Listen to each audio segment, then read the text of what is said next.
How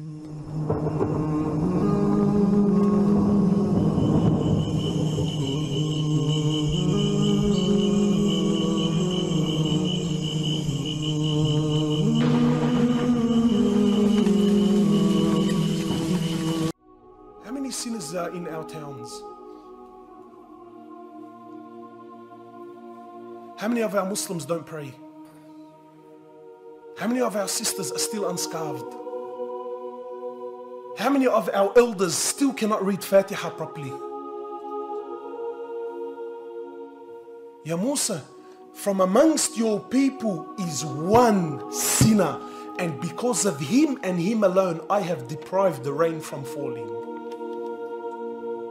So you can come to me now and talk to me about justice and wisdom and is this fair all night long.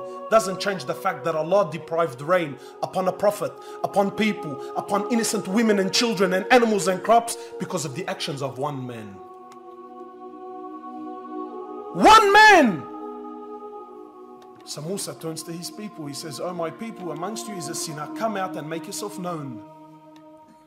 Imagine this man has now been addressed by a prophet, and now he comes to realize that because of my sin, because of my shortcoming that I thought no one knows about except me and Allah, now this man comes to realize that because of my shortcomings, all my people have been suffering because of my sin. Imagine that feeling.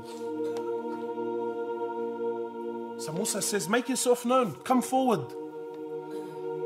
Imagine the embarrassment.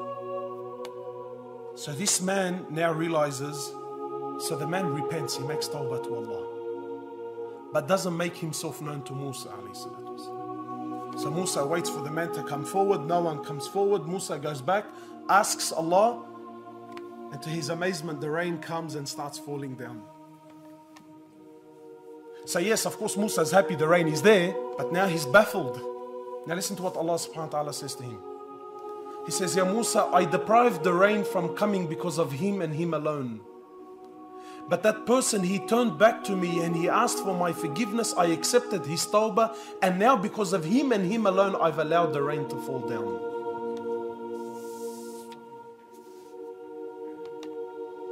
So Musa is now interested. He says, "Oh Allah, tell me who this man is." Allah subhanahu wa ta'ala says to Musa, He says, "Ya Musa, I didn't expose him when he was a sinner. What makes you think I'm going to expose him now that he's repented and turned back to me?" You know what's the amazing part of this story? It's not the fact that Allah allowed the rain to come. You know what I find is interesting? What I find interesting is this man that was man enough to admit, was man enough to stand up and say, "Hey, I am in the wrong." He was man enough to acknowledge the fact that his shortcomings made his people suffer. And he was man enough to turn back to Allah, and Allah subhanahu wa ta'ala accepted him. A quality that most of us fail in.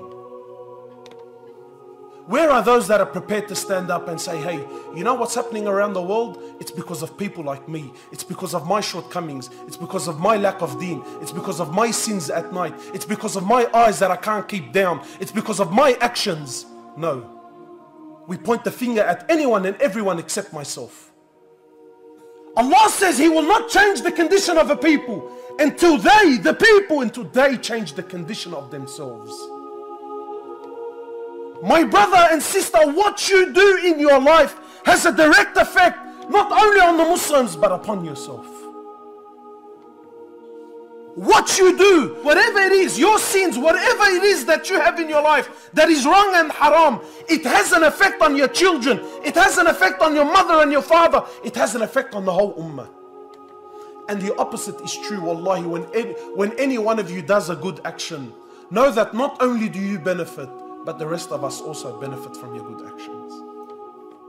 We have tawheed. We fall under the banner of Islam. This is an ummah.